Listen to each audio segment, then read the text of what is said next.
saya flashback 26 tahun lalu, waktu itu di angkatan saya cuma saya sendiri deh. It's not a very popular faculty, bahkan di gereja tuh kayak oke, gitu ya. Terus akhirnya berapa tahun ada, ya ternyata banyak berkembang ya. Saya mau ajak kita membayangkan gitu ya, membayangkan kita dalam kehidupan yang mapan, nyaman, enak, tiba-tiba keadaan kita itu berubah sama sekali 180 derajat. Yang tadinya kita hidup nyaman, terus tiba-tiba kebalikannya. Nah, bayangkan ada anak muda umur 16, 17 tahun, 18 tahun, dia tadinya dari keluarga kurang lebih noble, atau sekarang kayak keluarga elit gitu, tapi hanya dalam waktu yang singkat, tiba-tiba dia harus menjadi tawanan perang, karena negaranya tuh diinvasi oleh negara lain. Mereka tadinya keluarga terpandang. Sebagai tawanan, pasti nggak pernah diperlakukan dengan baik. Ya, mereka harus menempuh 800 km menuju negara jajahan. Dan ini cerita Alkitab ya, nanti kira-kira mikir sendiri. Bayangkan gitu ya, nggak mungkin banget mereka yang namanya kayak ditawan tuh naik pesawat, kayak sekarang naik bus gitu ya. Mereka harus jalan kaki 800 kilo, tuh tadi saya hitung, beberapa kota di Indonesia tuh Jakarta, Surabaya, kurang lebih. Jakarta, Surabaya itu 700 berapa, kurang 20 kilo, 780 kilo gitu loh. Ya, bayangkan kita dari Jakarta tuh jalan kaki ke Surabaya. Nggak enak banget kan? Saya sih bisa membayangkan ya, tadinya mereka hidup enak, terus tiba-tiba diperlakukan di bawah kelas mereka, dan mereka harus menempuh perjalanan yang panjang. Nah, masuk ke negara jajahan, bayangkan anak-anak 16, 17, 18 tahun harus dipisahkan dari orang tuanya. Oke? Tapi karena mereka dari golongan atas, mereka juga good looking, pinter, akhirnya dikumpulkan untuk dididik.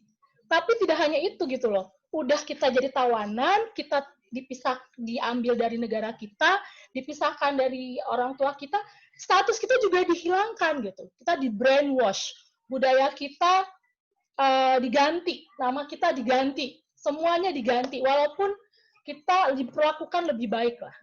Nah, dan tidak hanya itu, walaupun kita dididik, kan nggak enak ya status kita diganti gitu kan. Nah, setelah dididik seperti itu, dilihat kita pintar, diperlakukan dengan baik, ternyata krisis yang tadinya udah agak lewat, ganti lagi ada krisis. Ya kan? Bahwa ada hal yang harus dipertaruhkan di situ. Nilai-nilai yang selama ini kita anut, tiba-tiba harus diuji di situ. Kita nggak terbiasa, nih, mulai dari titik ini kayaknya kalian udah tahu ya, kita yang nggak terbiasa makan makanan yang haram, tiba-tiba disuruh makan makanan itu walaupun enak. Dan kalau kita nggak makan, ada konsekuensinya gitu. Bagaimana kayaknya udah agak enak nih hidup, udah misalnya udah mulai diperlakukan lebih manusiawi, kok tiba-tiba udah kayak begini lagi. Nah, bayangkan ya, krisis-krisis itu membuat kita kan bingung ya, harus bertindak seperti apa. Boleh slide-nya ya? Halo? Pasti teman-teman tahu lah siapa. Mereka adalah Daniel, Sadrak, Mesak, dan Abednego. Dan waktu saya baca itu, kita kan bacanya langsung skip. Mereka udah di istana, mereka ditawan. Tapi membayangkan mereka proses menjadi tawanan itu, gila nih anak-anak muda ini lumayan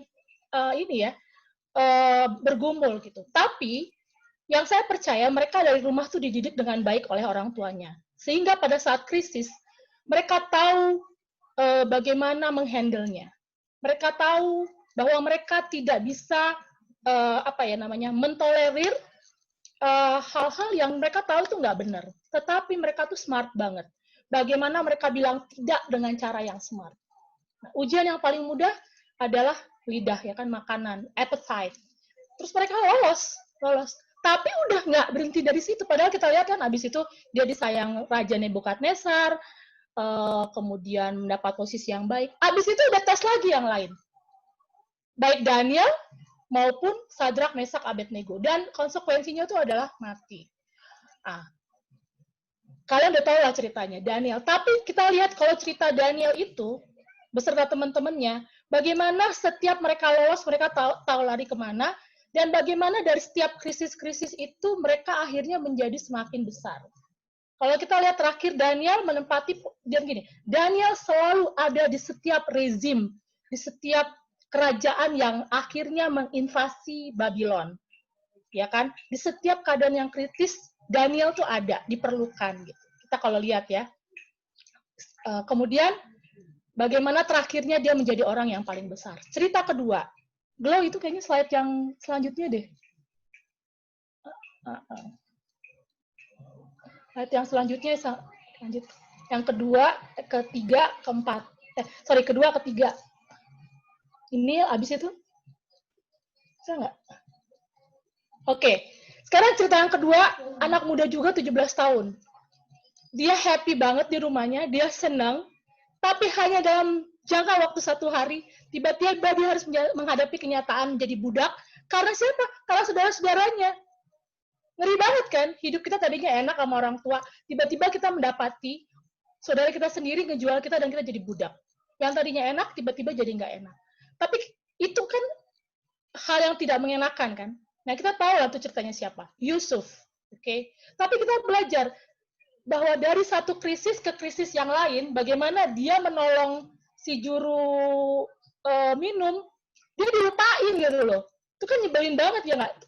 Loh, kan udah gue tolong, gue dibilang, lu ingat-ingat gue sama Viro, dilupain. Tetapi ada satu titik di mana tiba-tiba dia ingat. Tapi pada akhirnya dari krisis ke krisis itu, bagaimana penyerahan mereka, pada akhirnya dia menjadi orang yang besar. Nah, saya sih nggak akan lama ya. Saya sih kan nggak lama. Saya tahu generasi yang sekarang sedang menghadapi krisis. Krisis yang nggak pernah ada sebelumnya. Setiap generasi itu ada krisisnya masing-masing. Kalau generasi saya, 98. Saya masih ingat banget waktu 98 itu saya sampai sempat mikir, ini perang saudara saya nggak jadi sarjana. Tiba-tiba nanti saya putus sekolah, terus tiba-tiba nanti saya jadi betul-betul, kalau sekarang memang ibu rumah tangga by choice ya, ibu rumah tangga yang akhirnya, aduh saya benar-benar nggak mau mikirin itu deh, perempuan-perempuan yang pada akhirnya terbelakang gitu. Terus pada akhirnya saya tidak ada bargaining power untuk bisa kerja. Itu yang saling saya takutin. Dan ternyata saya bisa melewati itu dengan baik. Tetapi krisis itu nggak hanya itu aja gitu ya. Oh, kalau tahun 74, malari. Terus generasi yang sebelum saya biasanya kan pressing dari Orde Baru. Nah, setelah saya mungkin generasinya Putri, Boris, bagaimana keep up dengan perkembangan zaman. Nah, generasi yang sekarang nih, dengan tiba-tiba ada COVID kayak gini, pasti banyak hal di pikiran kalian. Nah, setelah saya berumah tangga dan hidup mapan, boleh ya, Glo? Slide selanjutnya. Ada krisis yang baru lagi gitu. Ini kalian bisa baca sendiri di Adventist Review. Cerita kami, beberapa dari kami di sini hadir, bagaimana kan ujian advokat itu selalu jatuh pada hari Sabat. Dan butuh waktu hampir 9 tahun untuk fight itu. Sebenarnya saya nggak perlu banget ikutan kayak gini. Nggak. Saya udah hidup mapan, udah berumah tangga, tapi saya nggak tahu kenapa gitu ya, kok ini muncul-muncul terus gitu. Nah, dan sampai akhirnya bilang, Tuhan ngapain sih ikut-ikutan kayak gini? Kata saya nggak perlu lagi gitu. Ternyata saya belajar bahwa even di gereja Advent sendiri, waktu saya tanya, yo mau ikutan advokat siapa nih, gini-gini, cuma beberapa orang doang gitu.